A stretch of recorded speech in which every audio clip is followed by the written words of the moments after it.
توسط واتساپ. الو الو بله سلام علیکم. سلام علیکم. و علیکم سلام. خوش آمدید به برنامه صدای مردم. بفرمایید. برادر خود یک سوال داشتیم ما. بفرمایید. همه سبب اساسی که شما پستانی همه مهاجرا و زندانیا سخن میکنین در چیست؟ برای چی پستانی فقط ای مهاجرا سخن میکنین ای زندانیا سخن میکنین؟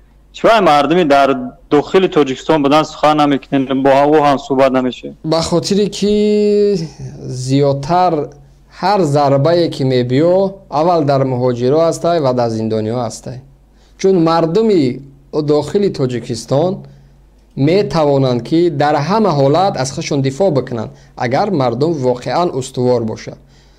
ولی ما چرا تازه ما که مهاجرا و زندانیا میگم، امروز برنامه ما در مسئله مردم خراسان است که امروز مردمی عادی است، مردمی عادی خراسان که در آفت‌های طبیعی امروز آب آمد و خانه‌هاشون برد بدون کدام جنایت برده زندانشون کردن، مگر این دفاع از اونها نیست؟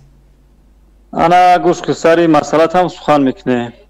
خب همه مردم آفت‌زده خراسان خب یک قشر جامعه شهروندی جمهوری تاجیکستان به حساب می‌رود. خب همه مردم شما هم طریق برنامه‌تون، طریق همه سخنرانیاتون هم خیلی به درجه آوردین، در نرویشون در عصبشون بازی کردین که هم مردم با پا خیزوندین. پس اگر 20 سال بیوند هم مسئله سخن کنه به خود گبزه. انا بعد اگر همه مردم طریق قانونی خیلی که در قانون آمدگی تشکیل نمودن گردی همایی ها اگر همه خیلی گردی همایی میکرد یگون نفر هم را به جوابگاری میکشید، قانون اجازت میداد، یگون نفر برده محکم میکردن، یعنی حکومت همیشه اجازت میداد.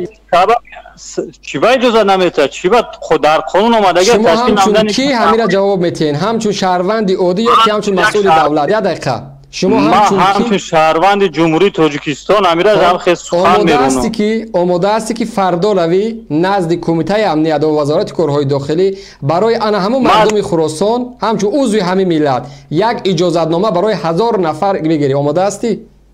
مرحمت ما ساکن شهر خراسان است، ما در خدی و ولایت سوغدم، در ولایت سوغد زندگی میکنم. نه اصلا اشتباه میکنی، ولایت سوغد زندگی نمیکنی. بسولیم همین مردم ولایت مردم خراسان برابر نوحیه حکومت نوحیه اجازتنامه بگیره از ساعت فلان تا ساعت فلان در فلان کوچه ما هم گردی همایی میکنه. کی اون را من میکنه؟ در اساس قانون همین چیزا قانونی کنن کی من میکنه؟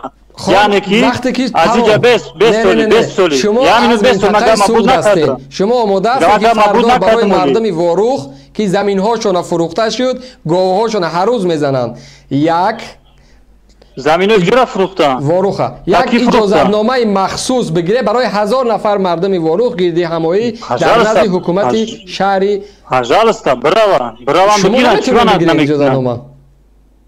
ما مسئول چیز نیستم. شما پس از چی خاطر جواب میتونید؟ من در شهر اصفهان زندگی نمیکنم. فرقی نداره عضو همین ملت هستی؟ نه اومده گفتی چرا شما فقط من برای همه چی آماده هستم. من برای همه چی آماده هستم. پس فردا انتظار برای همین ملت، برای همین ملت، برای همین ملت، برای همین خلق، برای همه چی آماده هستم. در همین سخن مردانه استاد میشی؟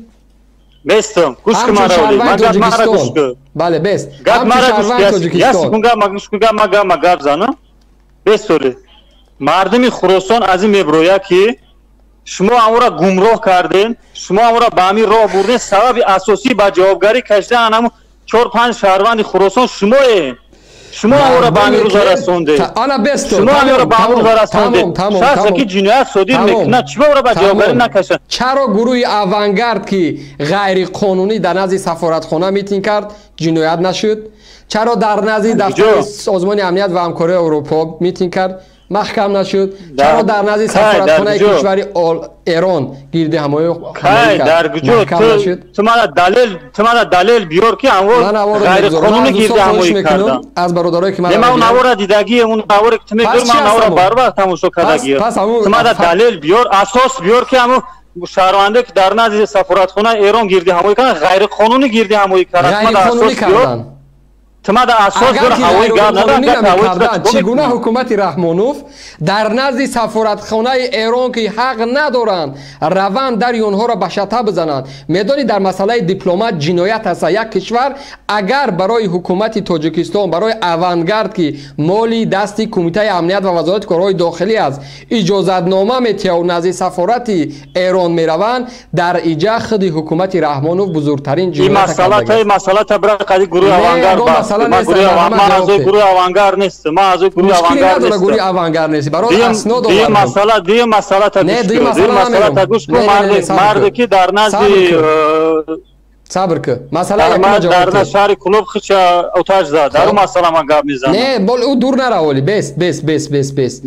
ما ترا گفتم این مسئله تبرق قضیه گروه اوانگارد سوال جو. ما گروه اوانگارد در بری مردم هستم. برات من دادم سوال یک اجازت نامه برای مردمی خراسان، یک اجازت نامه برای مردمی وروخ فردا تا ما مسئولی چیز نیستم. ما از گروه اوانگارد نیستم. گفت مرا گوش کن. پس در سخن دیستات چیده نمیتونی برادر. مردک نیستی. ما در سخنم ایستادگی ما سخنم نگشتم. نه گفتی در همه حالت تیارم. گفتی ما در همه حالت قدی خودت بحث کردنم تیارم برای خلق ملت. جوابهای سوالهای من نیستی آخی. این سوالای اوانگارد برات قطعی اوانگارد سوال جو که ما از گروه اوانگارد نیستم. مشکل نداره. وقتی خودت میخوای که از عضوی همین ملت دفاع کنی، سوالها را جواب تکی. برای چی که اوانگارد میرفته از غیر قانونی میتینگ میکرده است، راهبر او زندان نمیرفته. خرشو تو ما در اساس بیار که غیر قانونی کرده. اگر قانونی باشه حکومت رحمانوف جنایت کرده است. نمیفهمی؟ تو اساس بیار که همون اوانگارد غیر قانونی برآوردگی است. همین خودش یک دلیل زنده برای خود است که در مسئله دیپلماتی بین سفارتخانه که او زمین ایران حساب می شود. وقتی حکومت رحمانوف گوش که مکتب در جو خانه زمین اول برای در مسئله این همین قانون و قاعده یک کمی بخون برادر. اگر یک شهروند تاجیکستان در نزد سفارتخانه تاجیکستان در داخل سفارتخانه یک جنایت کنه، طبق قانون‌های جمهوری تاجیکستان به جوابگری کشیده می شود.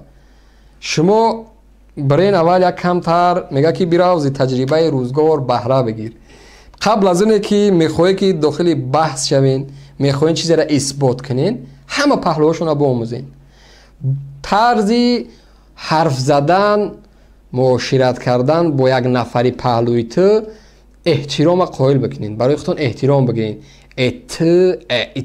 اینجا منظرت میخوام تلویزیون سفینه نیستی و شبکه یکم هم نیستی و کمیته امنیت هم نیست که دادوای و فقام بکنید. مثل انسان آداب، اخلاق، کردار، رفتار انسانی تونه پیاده کنید.